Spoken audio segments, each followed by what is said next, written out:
In this optional module, we're going to move from the product market to the resource market and begin looking at the labor market specifically. Much of what we talk about with the labor market can also be applied to all of our other factors of production, our capital, land, and entrepreneurial ability. We're going to talk about the labor market because it's the most relevant to us. If you go on in economics, often what you'll find is that you will talk about capital markets and the relationship between labor and capital. We're going to start to touch on that idea, but you'll go much more in depth in a future economics course.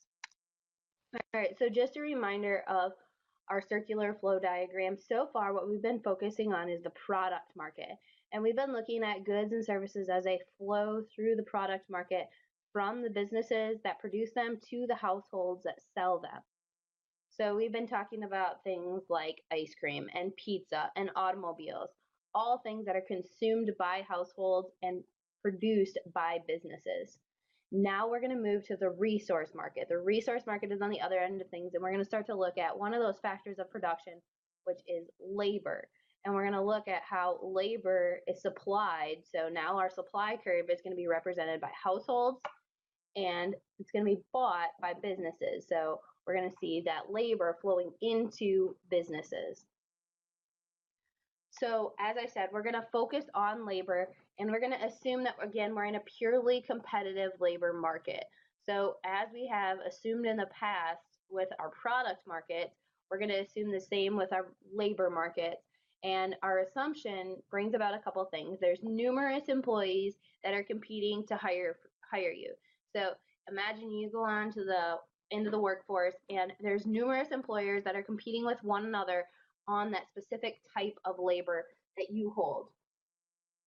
And what we're going to also assume is that there's many workers with identical skills supplying labor. And so we're going to have different labor markets for something like construction and journalism, or pharmacy and authors.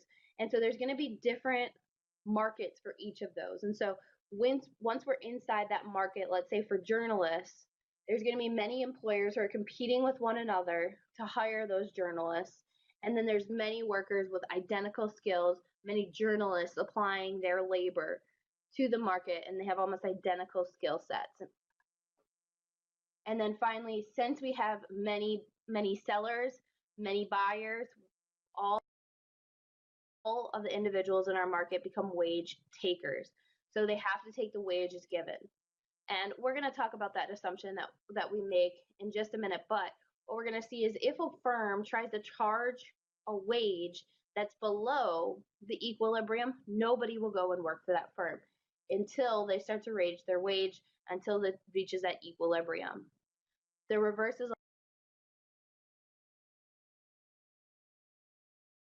also true. If an employer or if an employee demands a higher wage, a wage that's higher than the equilibrium,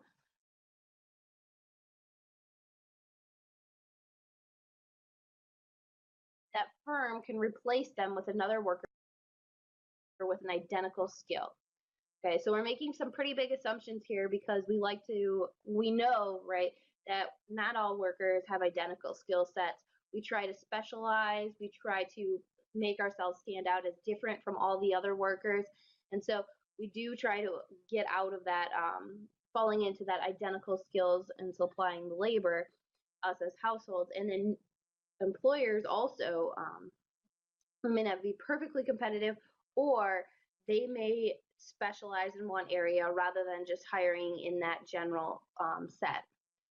All right, so finally, again, in the real world, this isn't always going to be the case. We're going to actually look at a case where we have only one employer that's looking to hire a specific set of workers, but many workers in the area. So what we're going to see is it's kind of a reverse of the monopoly. So a monopoly is going to be the case when we have one seller that supplies the entire market.